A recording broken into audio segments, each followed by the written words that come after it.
একটু ঘষে নিয়ে গিয়ে যখনই লক্ষণের নাকের মধ্যে দিয়েছে, মানে নিতাই চাঁদের নাকে দিয়েছে, সঙ্গে সঙ্গে নিতাই চাঁদ উঠে গেছে, জয় শ্রীরাম জয় শ্রীরাম জয় শ্রীরাম বলে উঠে গেছে। আহা, বাল্যকাল থেকেই নিতাইয়ের মধ্যে এই যে ভক্তি অনুরাগ এগুলো দেখে সব অভিভূত হয়ে গেছে। সেই কালেই সেই গৃহের মধ্যে তখন সেই সন্ন্যাসীর আগমন হয়, যেই সন্ন্যাসীকে আমরা মহাপ্রভুর বড় ভাই বিশ্বরূপ বলছি, সে অরণ্যারণ্য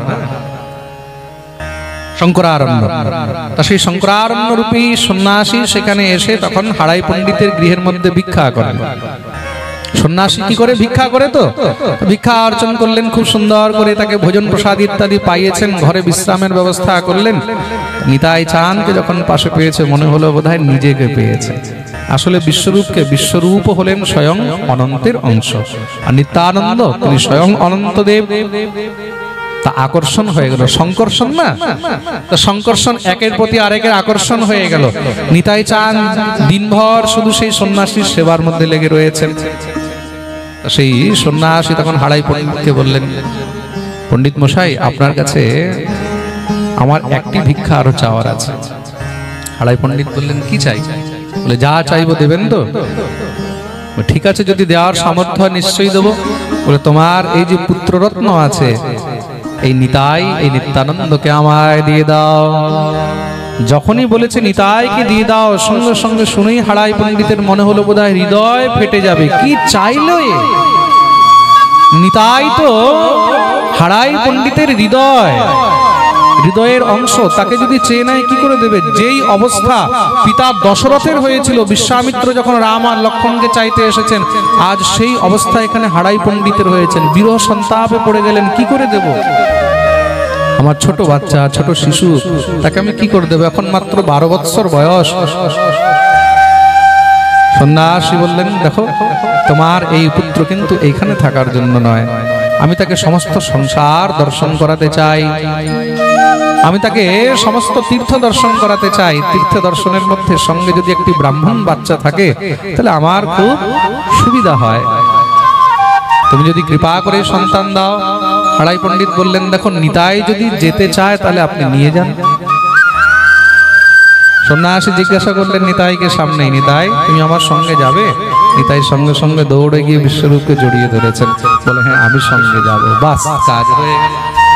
নিতাই চাঁদকে নিয়ে বেরিয়ে গেলেন কোথায়? তীর্থযাত্রায়। এক এক করে সব তীর্থযাত্রা আরম্ভ করেছেন। প্রথম তীর্থ করলেন কোথায়? বলে বক্রেশ্বর। ওই সেই বীরভূমের মধ্যেই কিন্তু একটি মহাদেব রয়েছে, সেই মহাদেবের নাম হলো বক্রেশ্বর। কি নাম? হ্যাঁ, বক্রেশ্বর। আমাদের যে মন্দিরটা তৈরি হচ্ছে, যে বৃদ্ধাশ্রম তৈরি হচ্ছে, ওখান থেকে 5 কিলোমিটার মাত্র বক্রেশ্বর। আমাদের ওখানে ছাদের উপরে দাঁড়ালে ছাদ থেকেই বক্রেশ্বর মহাদেব যে মন্দির আছে ওটা দেখা যায়, বক্রেশ্বর দেখা যায়। প্রেম সে বলো। আপনারা যদি কোনো সময় যান ওখানে, তখন বক্রেশ্বর মহাদেব অবশ্য দর্শন করবেন। বক্রেশ্বর দর্শন করলেন। আমাদের সেখানেই বীরভূমের মধ্যে এক চক্রার কাছে অতি প্রাচীন আরেকজন মহাদেব রয়েছেন, নাম হলো মৌরেশ্বর। কি নাম? মৌরেশ্বর। তা কখনো গেলে সেখানে মৌরেশ্বরও আপনারা দর্শন করতে পারবেন। মৌরেশ্বর মহাদেব, তৎপশ্চাৎ বক্রেশ্বর মহাদেব, এগুলো হলো আমাদের বীরভূমের অতি প্রাচীন মহাদেব, মানে 500 বছরের আগেও ছিলেন। অনেক আরো আছে যেগুলো কেউ 200 বছর, 300 বছর, 100 বছর আগের, কিন্তু এইগুলো হলো অতি প্রাচীন। বলিয়ে মৌরেশ্বর মহাদেব কি, বক্রেশ্বর মহাদেব কি জয়। দেখুন আগে দর্শন আরম্ভ করেছেন কোথা থেকে? ভক্ত, মানে মহাদেব। মহাদেবকে, মহাদেব হলেন পরম বৈষ্ণব, তো মহাদেবের দর্শন করছেন। আগে শিব দর্শন তীর্থযাত্রায়। কার দর্শন? জোরে বলো। শিব দর্শন। তো আগে দর্শন করলেন কার? বলে বক্রেশ্বর মহাদেব। তারপরে সেখান থেকে গেলেন দেওঘর। কেউ দেওঘর গেছো? হ্যাঁ, দেওঘর আছে না? দেওঘর বাবা বৈদ্যনাথ, বলিয়ে বৈদ্যনাথ ধাম কি। দেওঘর গেলেন, বৈদ্যনাথ দর্শন করলেন, সেখান থেকে গয়া গেলেন, গয়া থেকে কাশী গেলেন, কাশী থেকে প্রয়াগে গেলেন, প্রয়াগে গিয়ে সেখানে কল্পবাস আরম্ভ করলেন। কল্পবাস মানে মাঘ মাসে 1 মাস সেখানে থেকে নিত্য ত্রিবেণী স্নান ইত্যাদি করলেন। সেখান থেকে সেই সন্ন্যাসীও কোথাও অন্যত্র চলে গেছেন। আসল কাজ তো ছিল নিতাইকে ঘর থেকে বের করে নিয়ে আসা। এখন কেউ বলে সন্ন্যাসী অন্যত্র চলে গেছেন, কেউ বলে সেই সন্ন্যাসীর সঙ্গে নিতাইয়ের সেখানেই মিলন হয়ে গেছে, দুটি এক তত্ত্ব হয়ে গেছে। এইটি অন্য কেউ না দেখতে পেরেছে না কেউ বুঝতে পেরেছে। প্রেম সে বলো। তৎপশ্চাৎ প্রয়াগ থেকে চলে আসলেন কোথায়? মথুরা। প্রয়াগ থেকে আসলেন মথুরা। বলি মথুরা ধাম কি। মথুরায় এসে সর্বপ্রথম বিশ্রাম ঘাটে তিনি বিশ্রাম করলেন। বিশ্রাম ঘাট থেকে তৎপশ্চাৎ মথুরা দর্শন করে সেখান থেকে গেলেন গোবর্ধন। গোবর্ধন থেকে গেলেন, এবার আসলেন বৃন্দাবন। গোবর্ধন থেকে আসলেন বৃন্দাবনে। বৃন্দাবনে শ্রী নিতাই চাঁদ যমুনার তটে বিশ্রাম করলেন। যেই জায়গায় যেই বটবৃক্ষের নিচে বিশ্রাম করেছেন সেই বটবৃক্ষের নাম হলো শৃঙ্গার বট। কি নাম? হ্যাঁ, শৃঙ্গার বট। শ্রী নিতাই চাঁদ সেখানে বিশ্রাম করলেন। বৃন্দাবন থেকে, তার মানে কি মহাপ্রভুর আগেই শ্রী নিত্যানন্দ প্রভু বৃন্দাবনে চলে গেছিলেন, মথুরা চলে গেছেন। বৃন্দাবন থেকে গেলেন গোকুল। গোকুলের মধ্যে গিয়ে মদন গোপাল দর্শন করলেন। গোকুলের মধ্যে ঠাকুর আছে মদন গোপাল, মদন গোপাল দর্শন করলেন। তারপরে বৃন্দাবন থেকে আসলেন হস্তিনাপুর। হস্তিনাপুর মানে যেটা পাণ্ডবদের রাজ্য ছিল, সেই হস্তিনাপুরের মধ্যে বলদেব বিগ্রহ রয়েছে বিশাল। সেখানে গিয়ে তিনি যখন বলদেব দর্শন করলেন, বলদেব দর্শন করে সঙ্গে সঙ্গে একদম গদগদ হয়ে গেলেন, মন্দ মন্দ হাসি দিয়ে সেখানে বলদেবকে আলিঙ্গন করে ধরেছেন। কেন? এটা নিজ বিগ্রহ তো। হস্তিনাপুরে বলদেব দর্শন করে সেখান থেকে এবার চলে আসলেন দ্বারকা। দ্বারকায় এসে শ্রী দ্বারকাধীশ দর্শন করলেন। সেখান থেকে সিদ্ধপুর মানে গুজরাট। গুজরাটের মধ্যে সিদ্ধপুর একটি জায়গা রয়েছে যেখানে কর্দম ঋষির আশ্রম মানে কপিল মুনির জন্মস্থান, যেখানে কপিল দেবের জন্ম হয়েছে, সেই জায়গাটাকে সিদ্ধপুর বলা হয়। এটা গুজরাটের মধ্যে একটা জায়গা আছে পাটন, সেই পাটন জেলার মধ্যে। প্রেম সে বলো। তৎপশ্চাৎ সেখান থেকে মৎস্য তীর্থে গেলেন। গুজরাটের মধ্যেই সেই মৎস্য তীর্থ, সৌরাষ্ট্রের কাছে। সেই মৎস্য তীর্থ থেকে প্রভাস ক্ষেত্র, যেটাকে বর্তমানে আমরা কাঠিয়াবাড় বলি, যেখানে সোমনাথ মন্দির আছে। গুজরাটের সোমনাথ মন্দির আছে না, সৌরাষ্ট্রে সোমনাথম চ, সেই সোমনাথ ভগবানকে দর্শন করলেন। বলিয়ে সোমনাথ মহাদেব কি। সেখান থেকে সুদর্শন তীর্থ গেলেন। তৎপশ্চাৎ এবার শিবকাঞ্চি বিষ্ণুকাঞ্চি দর্শন করলেন। তারপরে সেখান থেকে এবার এসেছেন কুরুক্ষেত্র, উত্তর ভারত। কোথায় আসলেন? কুরুক্ষেত্র। কুরুক্ষেত্রের মধ্যে পৃথুদক তীর্থ গেছেন। পৃথুদক তীর্থ মানে যেখানে পৃথু মহারাজ 100টি অশ্বমেধ যজ্ঞ করেছেন। সেই পৃথুদক কুরুক্ষেত্র থেকে সেখান থেকে গেলেন বদ্রীনাথ। বদ্রীনাথ থেকে এবার আসলেন পুষ্কর। পুষ্কর মানে যেখানে ব্রহ্মার মন্দির। সেই পুষ্কর থেকে এবার এসেছেন নৈমিষারণ্য, চক্রতীর্থ নৈমিষারণ্য।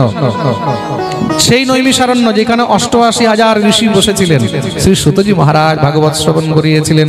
সেখান থেকে আসলেন অযোধ্যা। অযোধ্যায় এসে শ্রীরামচন্দ্র দর্শন করলেন। সেখান থেকে আসলেন বাঁদা। বাঁদা মানে বুন্দেলখণ্ড যেটাকে বলা হয়, অত্রি ঋষির আশ্রম। প্রেম সে বলো। সেখান থেকে সরজু নদীতে স্নান করেছেন। তৎপশ্চাৎ সেখান থেকে কৌশিকী নদী গেলেন। কৌশিকী নদী স্নান করে সেখান থেকে হরিক্ষেত্র গেলেন। হরিক্ষেত্র মানে যেটাকে আমরা নেপাল বলি। কি বলা হয়? নেপাল। মুক্তিনাথ। মুক্তিনাথ দর্শন করলেন। মুক্তিনাথ দর্শন করে গণ্ডকী স্নান ইত্যাদি করে সেখান থেকে শ্রী শালগ্রাম শিলা তিনি সঙ্গে নিলেন। তৎপশ্চাৎ সেখান থেকে গোমতী দর্শন করেছেন। গোমতী স্নান করলেন। গোমতী স্নান করে সোন নদ। এবার চলে আসলেন কোথায়? বিহার। বিহারের মধ্যে আছে সোনভদ্র নদী, সেটাকে নদ বলা হয়। সোনভদ্রে স্নান করে সেখান থেকে চলে এসেছেন এবার মহেন্দ্র পর্বত। মহেন্দ্র পর্বত কোথায়? উড়িষ্যা। উড়িষ্যার মধ্যে পাঞ্জাব জেলার কাছে মহেন্দ্র পর্বত। তো সেখানে এসে মহেন্দ্র পর্বতের মধ্যে এমন বর্ণন রয়েছে, শ্রী পরশুরাম ভগবানের সঙ্গে নিত্যানন্দের দেখা হয়েছে, দর্শন হয়েছে। অনেকে মহেন্দ্র পর্বত আবার আমাদের এই আসামের কাছে কোথায় জানি বলে তিনসুকিয়ার কাছে চায়না বর্ডার মহেন্দ্র পর্বত বলে নাকি ওটাকে? অনেকে এইখানেও কিন্তু মহেন্দ্র পর্বত বলে না, ওই পরশুরাম কুণ্ড যেখানে আছে, কিন্তু আমরা যেটা শাস্ত্রের মধ্যে পেয়েছি আমরা ওইটাই বর্ণন করছি। এখানে যেটা লেখা আছে ওইটাই আমি বর্ণন করছি। এখানে মহেন্দ্র পর্বত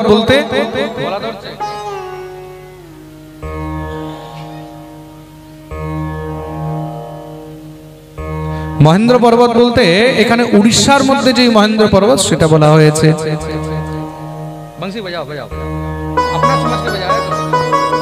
মহেন্দ্র পর্বত থেকে এবার দর্শন করতে করতে চলে আসলেন পম্পা তীর্থ, সেখান থেকে দণ্ডকারণ্য হয়ে গোদাবরী গেছেন। গোদাবরী নদী মানে নাসিক ইত্যাদি, যেগুলো ত্রম্বকেশ্বর, নাসিক, সেই সব স্থান দর্শন করলেন। পণ্ঢরপুর দর্শন করেছেন, পণ্ঢরীনাথ ভগবান, সেখান থেকে বেন্না তীর্থ এসেছেন। তৎপশ্চাৎ সেখান থেকে বিপাশা নদীতে এসে স্নান করলেন। কার্তিক ভগবানের দর্শন করলেন। কার্তিক দর্শন করে তিনি মলয় পর্বতে গেছেন। মলয় পর্বতের মধ্যে সেখানে মহাদেব, পার্বতী, ব্রাহ্মণী রূপে বিদ্যমান রয়েছেন। তাদের সঙ্গে নিত্যানন্দ প্রভুর সাক্ষাৎ হলো। শ্রী নিতাই চাঁদকে দেখে তারা সঙ্গে সঙ্গে চিনে ফেললেন যে ইনি কে? স্বয়ং শঙ্কর্ষণ। আর মহাদেব হলেন শঙ্কর্ষণের ভক্ত, শঙ্কর্ষণের শিষ্য। সঙ্গে সঙ্গে দেখেই দণ্ডবত প্রণাম করলেন। মহাদেবকেও দেখে শ্রী নিত্যানন্দ প্রভু চিনতে পেরেছেন, বুকে জড়িয়ে ধরলেন। এই প্রকার মহাদেব পার্বতীর সঙ্গে মিলন হলো। শঙ্কর্ষণ রূপে তাদেরকে দর্শন দিয়েছেন। সেখান থেকে এবার নিত্যানন্দ প্রভু দ্রবিড় দেশের যাত্রা করলেন। কোথায়? জোরে বলো। দ্রবিড় দেশ, দ্রবিড় যাত্রা করলেন। দ্রবিড় থেকে দ্রবিড়ের মধ্যে কি কি দর্শন করেছেন দেখুন। আমি বারবার পাঠের মধ্যে কেন বলি তীর্থযাত্রা করা উচিত। কি করা উচিত? আমি বলি না যে কবি কবি ঘর সে বাহার নিকলো, তা বাইরে কোথায় যাবে? পিকনিক করতে নয়, বাইরে কোথায় যাবে? তীর্থযাত্রা করতে। কোথায় যাবে? তীর্থ। গোয়া গিয়ে লাভ নেই, তো মন দিয়ে শুনবে। দীঘা গিয়ে লাভ নেই। ওখানে গেলে কি পাবে? বলে ওখানে গেলে বোতল পাবে। প্রেম সে বলো। ওটা দিয়ে কি হবে? বলে বুদ্ধির বিনাশ হবে। কি হবে? বিনাশ হবে। যত পারবে তত তীর্থযাত্রা করো। তীর্থযাত্রা আমাদের মহাপ্রভুও করেছেন। আমরা আগামী দিনের মধ্যে এসব লীলাগুলো শুনবো। মহাপ্রভুরও তীর্থযাত্রা। আর নিত্যানন্দ প্রভু দেখুন কত তীর্থ করেছেন, কিছু ছাড়লেন। উত্তর ভারত, এবার দক্ষিণ ভারত, পশ্চিম ভারত হয়ে গেল, গুজরাট এগুলো সব হয়ে গেল। উত্তর ভারত হয়ে গেল, বদ্রীনাথ, হরিদ্বার, পুষ্কর সব করে নিলেন। এবার দক্ষিণ ভারত দ্রবিড় দেশে গেছেন। দ্রবিড় দেশের মধ্যে সর্বপ্রথম বেঙ্কটেশ্বর দর্শন করেছেন। সেখান থেকে গেলেন মাদুরা, যেটাকে আমরা মধুরাই বলি, মীনাক্ষী, ভগবতী মীনাক্ষী দর্শন। দেখুন আপনারা একটা জিনিস বুঝুন, আজকালকার যারা নতুন পড়ুয়া বৈষ্ণব, যারা নতুন বৈষ্ণব হয়েছে, এই সবাই এখন মহারাজ বৈষ্ণব পথে এসেছে, তারা কি করে? এবার সবাইকে জ্ঞান দেওয়া শুরু করে। কি জ্ঞান দেওয়া শুরু করে? তোমরা দুর্গা পুজো করবে না, দুর্গার কাছে যাবে না, কালীর কাছে যাবে না, অমুকের কাছে যাবে না, এই দেবতার কাছে যাবে না। এদেরকে একমাত্র শুধু মূর্খ নয়, বজ্র মূর্খ বলা উচিত। কি বলা উচিত? বজ্র মূর্খ। খুব মন দিয়ে শুনবে। এরকম বলাও অপরাধ। কোন দেবদেবীকে ক্রিটিসাইজ করা, কোন দেবদেবীকে ছোট করা, এগুলো বৈষ্ণবের লক্ষণ নয়। নিত্যানন্দ প্রভু কোথায় কোথায় না গেছেন।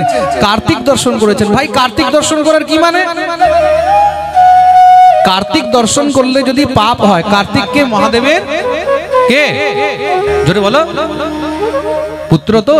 তা কার্তিকের কেন দর্শন করেছেন? নিতাই চান, নিতাই হয়ে। তা আমরা নিতাই থেকে বড় বৈষ্ণব হয়ে গেলাম, আমরা গৌরের থেকে বড় বৈষ্ণব হয়ে গেলাম। মা ভগবতীর দর্শন করছেন, তিনি দুর্গার দর্শন করছেন, মীনাক্ষী দর্শন করছেন, দক্ষিণ মথুরা গেছেন, কাবেরী গেছেন, শ্রীরঙ্গম গেছেন, অগস্ত্য আশ্রম গেছেন, তারপরে কন্যকা নগরে গেছেন। কন্যকা নগরের মধ্যে সেখানে সেই আদি দুর্গা দর্শন করেছেন। 5000 বৎসর প্রাচীন সেই দুর্গা, আদি দুর্গা সেখানে দর্শন করলেন। তৎপশ্চাৎ রামেশ্বরমে এসেছেন ভোলেনাথ। রামেশ্বরমে কাকে দর্শন করলেন? ভোলেনাথকে দর্শন করেছেন। গোকর্ণ তীর্থে গেলেন। সেখান থেকে এবার নর্মদা আসলেন। ভগবতী নর্মদার তটে মহেশ্বর, মহিষ্মতিপুরী দর্শন করলেন, যেখানে নর্মদার সহস্র বাহু মানে সহস্র ধারা রয়েছে। তৎপশ্চাৎ সেখানে নর্মদার তটে মাধবেন্দ্র পুরীর সঙ্গে মিলন হলো। কার সঙ্গে? জোরে বলো। মাধবেন্দ্র পুরীর সঙ্গে।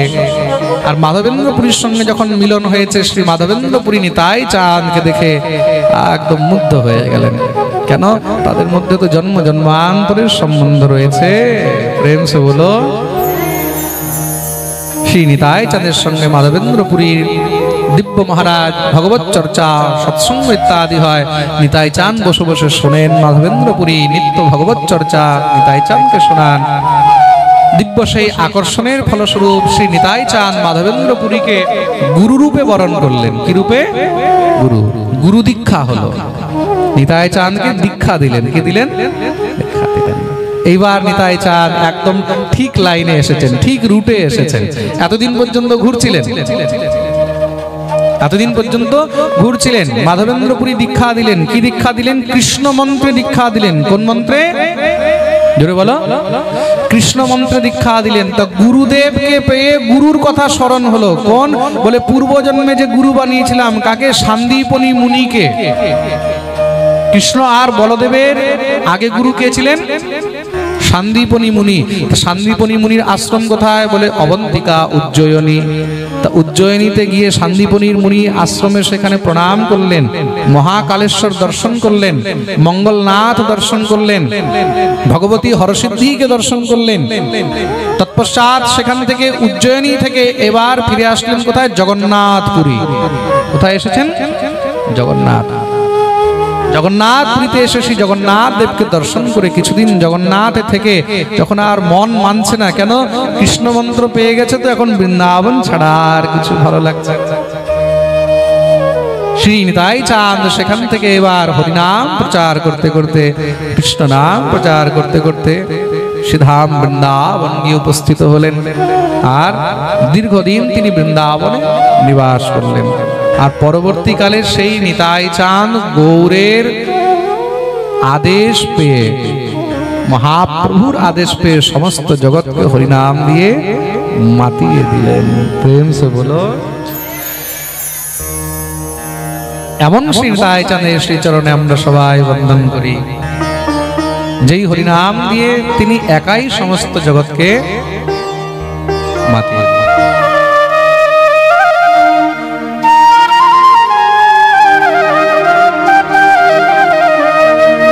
হরি নাম দিয়ে জগৎ মাতালে আমার একলা নিতাই। হরি নাম দিয়ে জগৎ মাতালে আমার একলা নিতাই।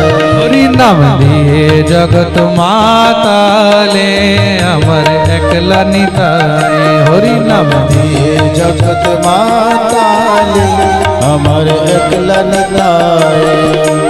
একলা নিতাই, একলা নিতাই, একলা নিতাই, একলা নিতাই, একলা নিতাই, একলা নিতাই, একলা নিতাই, একলা নিতাই। হরি নাম দিয়ে জগৎ মাতালে আমার একলা নিতাই।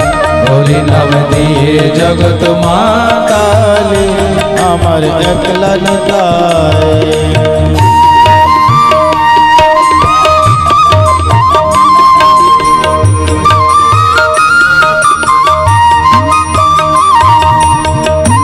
সবাই ধর হাত তুলে তালি সেবা।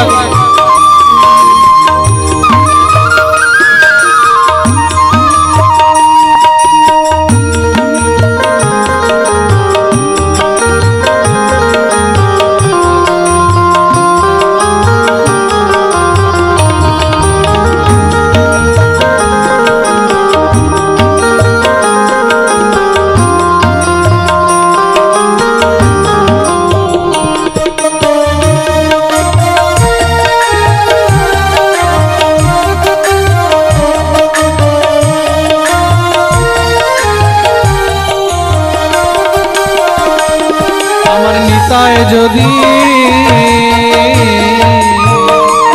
আমার নিতাই, যদি আমার নিতাই, যদি ডাকরে নিতাই গৌর বলে, ডাকরে নিতাই গৌর বলে, ডাকরে নিতাই গৌর বলে, ডাকরে নিতাই গৌর বলে। যদি মনে করে,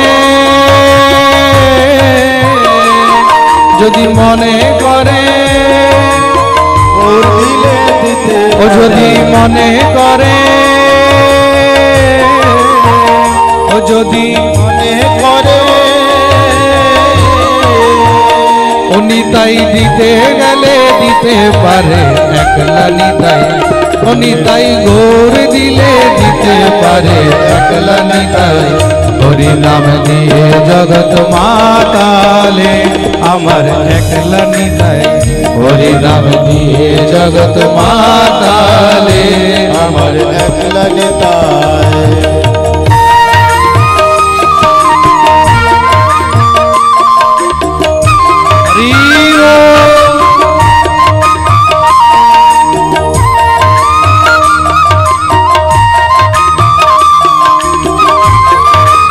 बोलिए नित्यानंद भगवान की।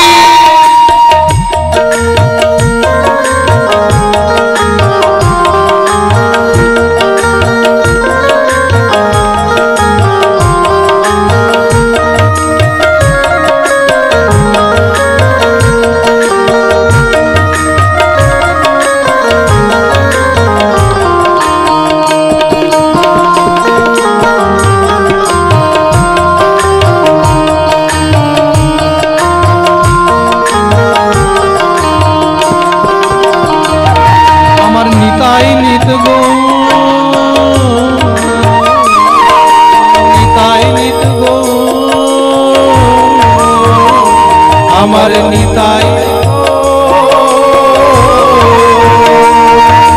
ডাকরে নিতাই গৌর বলে, ডাকরে নিতাই গৌর বলে, ডাকরে নিতাই গৌর বলে, ডাকরে নিতাই গৌর বলে, ডাকরে নিতাই গৌর বলে, ডাকরে নিতাই গৌর বলে। কল্প তরু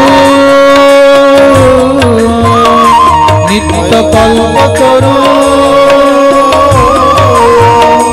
নিতাই প্রেম দাতা জগৎ গুরু, একলা নিতাই ও নিতাই প্রেম দাতা জগৎ গুরু, একলা নিতাই হরি নাম দিয়ে জগৎ মাতালে, আমার একলা নিতাই হরি নাম দিয়ে জগৎ মাতালে, আমার একলা নিতাই।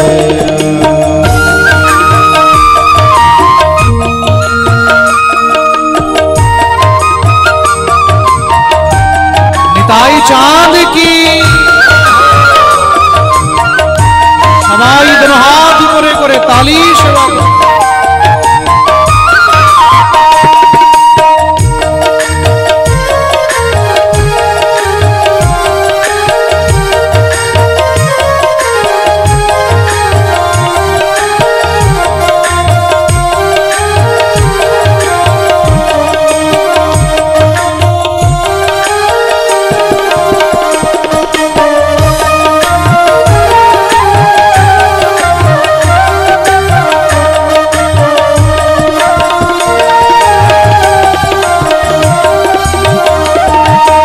নিতাই নবরু আমার নিতাই নবরু ডাকরে নিতাই গৌর বলে, ডাকরে নিতাই গৌর বলে, নিতাই নবরু